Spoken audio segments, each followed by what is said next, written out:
These were just the bad kids. They were the bad kids who were always getting in trouble, always talking, getting paddled by the teachers, all the discipline. Can you believe that people used to get paddled in schools? Yes, I used to get paddled. But so that's it.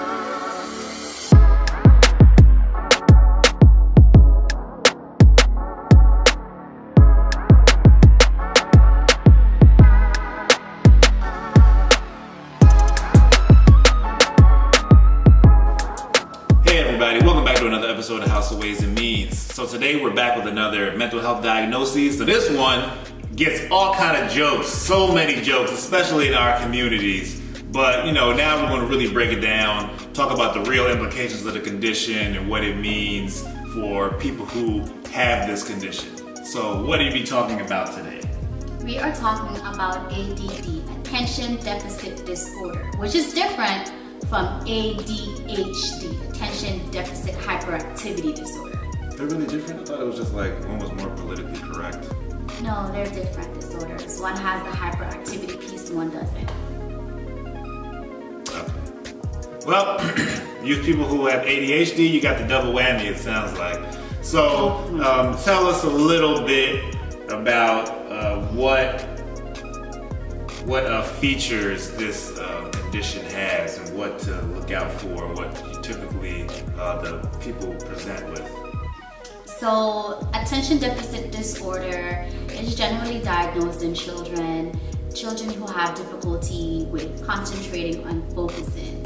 So it's really the important thing to note with ADD is the inattentiveness that a person would demonstrate or that a student would demonstrate. It's typically seen in school, but it can be seen across different settings, like in the home or in a community. If they're like an organization like Boy Scouts or Girl Scouts or Pathfinders or any of those things, you can see that the student or the child may have difficulty with remaining on task. They might have difficulty with understanding the information that that's presented to them. They might be distracted and get away, actually physically remove themselves from the task because of that inattentiveness. So it's really just inattentiveness as like the umbrella, and then all these things that kind of fall under the umbrella of inattentiveness. Okay, so I feel like over time there's been a lot more science has done with these conditions and learned about how to treat them, especially in a group setting, like in a classroom setting. Because when I was coming up, and I imagine even before, the kids who had ADD and ADHD, which wasn't really a term I heard until more recently, these were just the bad kids. They were the bad kids who were always getting in trouble, always talking, getting paddled by the teachers, all the discipline. Can you believe that people used to get paddled in schools? Yes, I used to get paddled. But so that's a difference. So like the ADHD, the kids who have the Attention Deficit Hyperactivity Disorder, they're the ones that have impulsive behavior. They're the ones that are, maybe throwing things across the room or being disruptive. That's not to be confused with being aggressive, right? Because you have your kids that have like conduct issues, or who may have like explosive, what is it called, intermittent explosive disorder, where you just have outbursts and you react poorly to people in authority. But ADHD is not someone who is just aggressive. They're just hyperactive, as the definition of the term describes. So the difference between ADD and ADHD is that hyperactivity piece, and that the ADHD person being impulsive and having the inattentiveness. ADHD is really just them just being inattentive. So they have difficulty following instructions. If they're given, like, how there are sometimes you can give, depending on the child, you can give them a list of instructions and they're able to kind of go through all the list of instructions. They would be able to complete a book report because they understand the steps that it takes to complete a book report. Someone with ADD would probably be like, what was the task again? What was it that I was supposed to do? They're kind of like, I don't want to say scatterbrained, but they're kind of just all over the place. It's difficult for them to hone in on what it is. It's beyond it just being a memory issue. It's just they don't understand the step-by-step tasks that are needed to complete a particular thing, like a book report or an assignment or whatever it is. And then also, I guess another thing, because ADD it's not only diagnosed in children. There are adults that would also have ADD, right? But it's typically diagnosis. Are adults being diagnosed with? Adults are diagnosed with ADD, but kind of similarly in the same vein of what you were talking about. It's because they have also demonstrated ADD inattentiveness as a child, and it may have gone undiagnosed. So I think ADD can be missed if a child is just kind of coasting, and if a teacher just isn't really observant and aware of what's going on. Teacher? What? The kid don't have no parents? Why is it the teacher's fault? Because if the teacher is passing the child and the child is not demonstrating the ability to work through tasks, and the teacher is just helping that child kind of move along, then the parents wouldn't know, oh, my child got a B in class. What are the parents doing? So the thing is that the parent may not know. Maybe the parent only gives that child one task, like make your bed.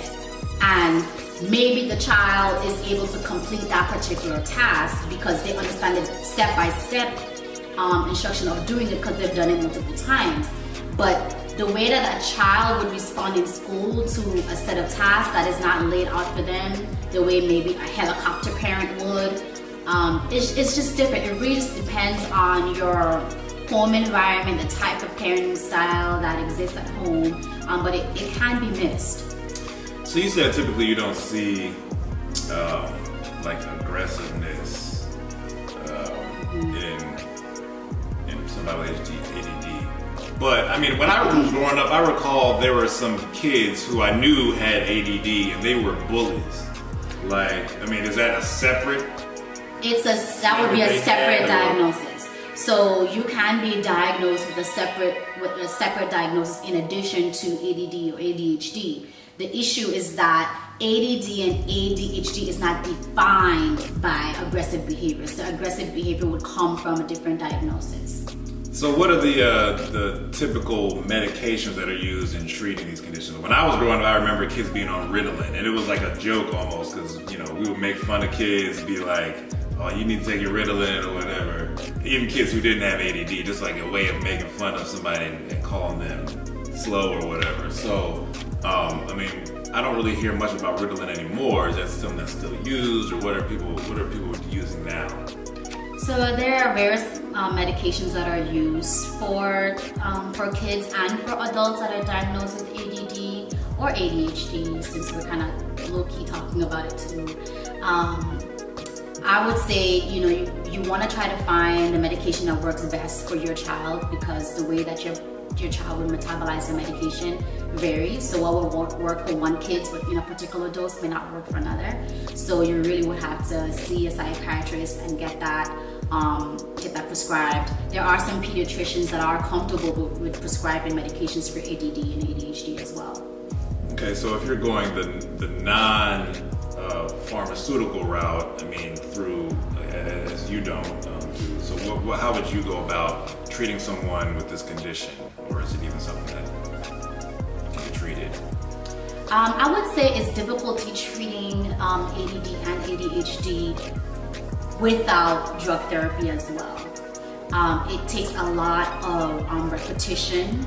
It takes a lot of skill. I would say treating ADD and ADHD is not appropriate to treat via teletherapy, because someone who is having difficulty with being attentive would actually need you to probably touch them to alert them and bring them back into what's going on. They will probably have difficulty with remembering that they have an appointment anyway.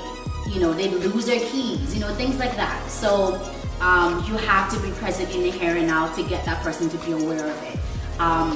There are some things that you can do. There are some CBT techniques that you can utilize to hone in on the person, developing the skills needed to build upon that. But again, I would say in conjunction with drug therapy, I would say that would be the most useful. So, I mean, it sounds like this is a lifelong condition. I mean, are people able to really have productive, fruitful lives with this, Yeah. or is it something that they just are all constantly losing jobs and having all kind of personal issues and social issues? Well, the thing is, you can have personal issues and you can have social issues with any diagnosis. Consider if you constantly forget that you have a date with a particular group of people. After a while, they're not going to want to depend on you or rely on you for anything because you're always going to forget. If you're at work and you have deadlines to meet but you're unable to follow those particular tasks in order to complete whatever the assignment is, then no one's going to want to team up with you, and yes, you could possibly lose your job. So it is important that for someone who has that level of severity in regards to focusing and concentrating, inability to even be able to put tasks in order so that they can complete a particular project, that they remain focused by attending, when I say remain focused, they would need to make sure that they attend their psychiatric appointments to get those medications and to be compliant with medications. It's not just a matter of being prescribed them, but also being compliant with taking them and being honest with your provider or your prescriber about the symptoms and the side effects of the medications. Thinking about people, everybody knows somebody who they have some condition, and they're always talking about, I'm off my meds, and you just be like, oh. Here we go. I don't know what to do now. So that's how it starts. So just to close out, what would you say are some good tips or things to know for people who are perhaps parents, spouses, siblings of someone who were friends who have ADD or ADHD? For me, I find it necessary to use mnemonic devices in order to help a child or even an adult with remembering certain tasks. It might be easy for them to do if they utilize that. It may not. It may take some time for them to kind of what I like to call it wear a path in your mind, right? Where you, after a while of doing something, repetition, it's able to be something that can be recalled over time. Easier if you do it, many times. So I guess the other thing too is just being patient with the person. Once you are aware that they have a condition, patience is necessary. I mean, think about it. You tell a child that they need to complete a chore, and 2 minutes later you see them walking, swinging their arms or whatever. You're like, did I just tell you to clean the bathroom? And they were like, oh, that's what you told me to do? And then they go back to do it, and then literally 5 minutes later they come back and they've already forgotten the task at hand. So as a parent, knowing that that child is diagnosed with ADD or ADHD, you just have to be patient and maybe help them. Maybe you might have to actually be in the bathroom with them, help them with cleaning and keeping them on task. And it's gonna be a lot, but over time, they would be able to develop these skills, and they would be able to use muscle memory to remember how to work through the steps of completing a particular task. Another thing that's helpful too is just writing it down. So sometimes some kids need the step-by-step written down, and then you give them the paper and you just tell them, hey, you need to look at the paper so you can follow the steps so they can work through it. So that works for kids, but I'm talking about I also said spouses. So what if you're married to somebody who has ADD or ADHD even?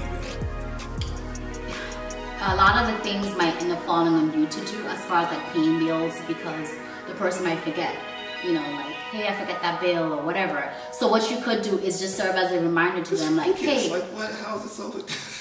No, think about, do you know any adults that have ADD? Yeah, I mean, everybody has a little ADD, I think. Okay. I got some That's ADD. not, okay, that's I have trouble focusing. It's not a little, you don't have major a inattention spectrum of a diagnosis. You don't have a little ADD. It's either You don't have feel like that. ADD or you don't. Honey, you don't have ADD. I got a little touch of ADD, alright? Alright. Anyway, let's say you were diagnosed with ADD. Things that I would have to do to help you is to remind you, hey, can you make sure you pay this bill? Or hey, when we were in your car the last time, you were on E, you need to get gas. So make sure you get some gas. or you know, maybe a text reminder or something, or maybe you put alerts in that person's phone to remind them of things that are important. That's so much. Important appointments, things like that. Like we have like a calendar that we share where we have all of the events that we have going on for the month. And as the organized one, I'm the one that usually puts everything up, and then he knows that instead of always asking me for these particular dates, he can go. Organized than you. It's just all up here. You got a nice filing cabinet. So yeah, so that's a way that I would support you if you were diagnosed with ADD, but you are not diagnosed with ADD. You might be a pre-diag, but Okay, first of all, that's an inside joke. Nobody even knows what that is. No, it's not what you think. Cool. Well, I think this pretty much wraps it up for ADD. Of course, again, if you have any questions, like I said before, about ADD or ADHD, or if you have any other psychiatric diagnoses that you would like for us to cover, leave a comment below. Let us know what's going on, and don't forget to give us a thumbs up and hit that bell. All right, so you can always see our new videos when they come out. Have a good one. See you.